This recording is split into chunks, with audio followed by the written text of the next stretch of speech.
What is happening, everybody? MG here. MGCovers bringing you a brand new sports handicapping video. Title of this video, NBA sports betting preview for November the 14th, 2023. Going to give you all my lines, all my leans for today. Before we do that, as always, if you're watching this video for the first time, greatly appreciate you subbing to the channel. Goal is to hit 2,000 subs. We're very close. So if you've been a long time looker and haven't subscribed, greatly appreciate you doing that. If you want to learn a lot about sports betting, how to get better at this business, if you simply subscribe and watch these videos, you could sort of binge watch or set a goal to watch one video a day. Your handicapping will improve. If you follow me on social media, MGCovers, cover spelled with the Z, give out a ton of content on there as well. So let's dive into this. Before we do that, let's take a look at the tracker. Now, all I did to this model, this is crazy. I was going to have a complete overhaul. I studied the statistical properties. You can watch the previous video. I go into great length about that. All I simply did was I added 3 points to the home side, then took 3 points away from the away side. That's all I've done. Crazy amount of success to start. 13-4 up 10.26 units. I'm just tracking. I haven't physically wagered on any of these, and that's very important to do when you're first starting out. Even though it had the success, it could have easily crashed and burned. It still may crash and burn. We don't know. We don't have quite enough data to say yay or nay to start actually wagering real dollars, but a lot of success here to start. Also, too, if you're new, I'll explain regression. So the model's 13-4, hitting 76%. It will not go 13-4 on the next 17 wagers. It's going to regress. You have two sides in sports betting. So statistically speaking, that's a 50-50 chance. So if you're hitting 76% of your wagers, it's going to regress back down closer to 50%. It may even go less than 50%. So that's understanding regression. So if you're in a win streak, enjoy it, be thankful. You're probably going to go the other direction. And the good news is if you're in a losing streak, just sit tight because you'll come out of that as well. All right, so let's go back to the lines. I'm going to go through this. And what you see first, you see my line, then you see I use bet online just to make it simple, the money line if applicable, and the differential. And I'll explain that there to the right of that in just a second. So the first game, we have Miami -7, bet online -4.5. It's a 3.5 point differential. Considering Miami is away and we only have a 3.5 point differential, not only do they have to win, they have to cover the 4.5. That will be a pass. Next one, Detroit. Detroit is -3. Books line is +5. Money line +170. We have an 8 point differential. Now, we know home teams win at a very high percentage. Now, if it was the reverse, meaning Detroit was away, Atlanta was home, this would be basically an even game. So in essence, it is a quote 50-50 game. So we will take a stab at this one and add this to the tracker. So this would be a play for Detroit at +170.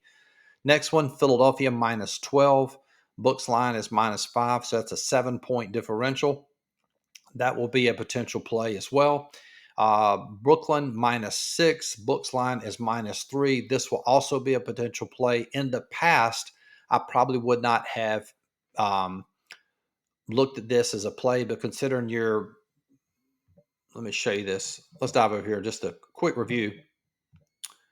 All right, these are statistical properties. You can see their home favorites win 69% of the time in NBA. So even though the differential is small, meaning 3, and in the past I only played games that had a 5 point differential, we have that home court advantage working in our favor, and the fact that home favorites win 69% of the time. And as you know, if a team wins a large majority of the time, they're going to cover as well, especially when you only have a -3 nut to cover. So Brooklyn will be added to the tracker.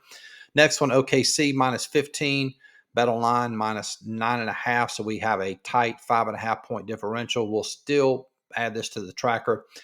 Average margin of victory in the NBA is 11 points, so that's tight. But based on what I've seen so far, we will continue to track these plays. Next one, Dallas -1.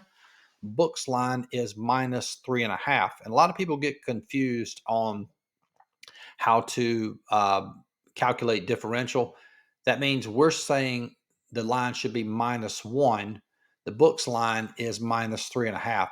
It will be the same if you went to Walmart and something costs $35 but you could buy it on Amazon for 10, right? If you bought it for $35, you paid too much. So it's the same deal. We're saying Dallas is only worth -1. The books are saying they're -3.5. So there's no value via my model. Okay. So that would be a pass. Next one, Portland -8. Books line is 6. So we get a 200 plus 200 money line for a differential of 14. Now, considering if Portland was at home, this would be a -11 line. So we're factoring that in, that they're on the road, and we get a 6. So for me, probably, I know I said 6 or less. Yeah, 6 or less, I'd probably play on the money line. So this will be a play for the tracker there, getting Portland at plus 200. All right, next one, scrolling down. Denver is -9. Books have them at 4.5. So that's a 4.5 point differential. That would be a play on the tracker. Minnesota -7. Books have them at +2. So again, if Minnesota was home, that'd been a -10 line. So we have a 9 point differential. So that would be a play, even though they are away. Memphis, however, -3. Books have them at -4.5, 7.5 differential.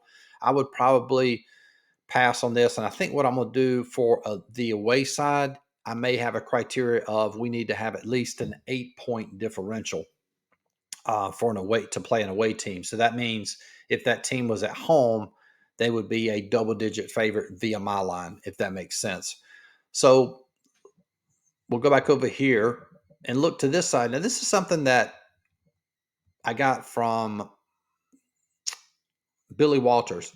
What he would do is he would rank all his plays as far as where he had the biggest differential. And for the games that had the biggest differential, he would label them like a 3-star. The teams that had the least amount of differential, he would rank like a 1-star. And I got a video coming out. I'm going to explain that tomorrow in great detail about NFL. We're going to apply and see if it actually improved my ROI for NFL. But anyway, so this is what it looks like. So our potential plays today will be Portland, Minnesota, Detroit, Memphis, Philadelphia, OKC, Denver, Miami, Brooklyn, and of course Dallas is -2.5. So that's what it looks like there. But I'm going to go back through it one more time and show you the potential plays via the tracker. So we would pass on Miami. Detroit would be a play at +170. Philadelphia, a play at -5. Brooklyn, a play at -3. OKC at -9.5. Portland +200. Denver -4.5. Minnesota +111. And then I would probably pass on the Memphis play.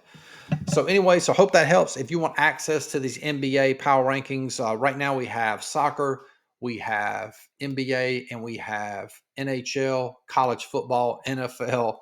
A lot of content, a lot of power rankings. You can get access $50 a month. You also get access to all of my coaching videos. We have about 150 coaching videos on the website to learn about sports handicapping. If you want everything I just mentioned, in addition to all my plays, you can get that for $100 a month. The best value. Instead of paying $100 a month, you can pay $4.99. You save about $600. So you can get an associate's degree in sports handicapping for $500. The best value, basically out there. Access to everything on the site for $500 a year. Hope this video brought you some value. Greatly appreciate it. Good luck, and talk to you guys soon. Peace.